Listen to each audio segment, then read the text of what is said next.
ಇದ್ದಾಗ ಒಂದು, ಅಧಿಕಾರ ಇದ್ದಾಗ ಒಂದು ಅನ್ನೋದು ಬೇಕಾಗಿಲ್ಲ ಅಂತ.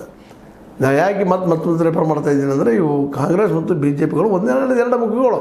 ಅಧಿಕಾರದಾಗ ನೋಡಿ ಸಿದ್ದರಾಮಯ್ಯ ಇವತ್ತ ತನ್ನ ರಾಜ್ಯದಲ್ಲೇ 3 ಕಾನೂನುಗಳು ರದ್ದು ಮಾಡೋಕ್ಕೆ ಸಾಧ್ಯ ಆಯಿತು. ಇವತ್ತಿಗೂ ಸಹಿತ ಮಾಡೋಕ್ಕೆ ಬರ್ತದೆ, ಮಾಡ್ತಾಯಿಲ್ಲ. ಅದೇ ಕಾಲಕ್ಕೆ ಈ ಒಂದು ಬೆಂಬಲ ಬೆಲೆ ಕಾನೂನು ಮಾಡ್ಲಿಕ್ಕೆ ಮಾಡ್ರಿ. ನೀವು ಕರ್ನಾಟಕದಲ್ಲೇ ಸೆಂಟ್ರದಲ್ಲಿ ಬಡವರು ಮಾಡ್ಲಿಕ್ಕೆ ಬರ್ತದೆ, ಯಾಕಂದ್ರೆ ಕನ್ಕರೆಂಟ್ ಲಿಸ್ಟಲ್ಲಿ ಅದು ಮಾಡಿರಿ, ಕಳಿಸ್ರಿ ಸೆಂಟ್ರಿಗೆ. ಅವ್ರು ಒಪ್ಪಿದ್ರೆ ಒಂದು ಏನೋ ಮಾಡಿದ್ದು ನಿಮ್ಗೆ ಹಿಡ್ಕೊಳ್ಳಿ, ಒಪ್ಲಿಕ್ಕೆ ನಾವು ಮಾಡಿದ್ದು ಅವ್ರು ಮಾಡಿದ ಹೇಳಾಗಿರೋ ಬರ್ತದಲ್ಲ, ಅದನ್ನು ಮಾಡ್ತಾಯಿಲ್ಲ. ಅದೇನೋ ಆಗಲಿ, ಒಟ್ಟು ರೈತರ ಸಲುವಾಗಿ ನಿಜವಾಗಿಯೂ ನಮ್ಮ ಸ್ಟೇಟ್ ಗೌರ್ಮೆಂಟ್ ಕೆಲಸ ಮಾಡಬೇಕಾಗಿದೆ, ಇನ್ನೂ ವರ್ಕ್ ಮಾಡಬೇಕಾಗಿದೆ, ಅವ್ರಿಗೆ ಮಾರ್ಕೆಟ್ ಉಳಿಸ್ಬೇಕಾಗಿದೆ. ಆ ದಿಶೆಯಲ್ಲಿ ಹೊಸ ಯೋಚನೆಗಳನ್ನ ಮಾಡಬೇಕಾಗಿದೆ. ಆ ದಿಶೆಯಲ್ಲಿ ನಮ್ಮ ಬಿ ಜೆ ಪಿಗೆ ಕೇಳಬೇಕಾಗಿತ್ತು ಅವರನ್ನು.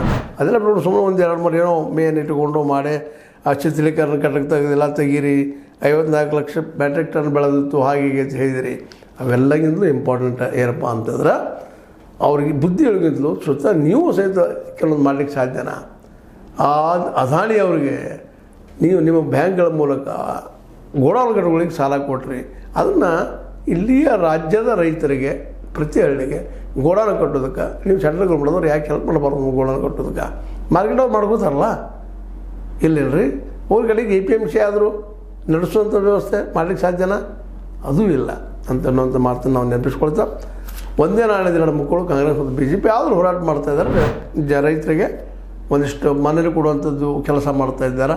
ಅದಕ್ಕಾಗಿ ನಾವು ಅವ್ರಿಗೆ ಒಂದು ಮಾತನ್ನು ಹೇಳ್ಬೋದು, ಅಡ್ಡಿಯಲ್ಲಪ್ಪ ಹೋರಾಟ ಮಾಡ್ತಾಯಿದ್ದಾರೆ ಅಂತ. ಬಟ್ ಅಧಿಕಾರಕ್ಕೆ ಬಂದಾಗ ಅನ್ನೋ ಪ್ರಶ್ನೆಗೆ ಉತ್ತರ ಕೊಡಬೇಕು ಅವ್ರು ಅಂತ ಹೇಳ್ತಾ, ಇದು ನಿಮಗೆ ಲೈಕ್ ಆಗಿರ್ಬೋದು. ಲೈಕ್ ಮಾಡಿ, ಶೇರ್ ಮಾಡಿ, ಕಮೆಂಟ್ ಮಾಡಿ, ಜೊತೆ ಸಬ್ಸ್ಕ್ರೈಬ್ ನಿಲ್ಲಿಸಬೇಡ್ರಿ. 16 ನ್ಯೂಸ್ ಅರ್ಧ ಹೇಳಿಸಿದ್ದಾರೆ. ಸತ್ಯದ ಕೈಗಳಲ್ಲಿ ವಂದನೆಗಳು.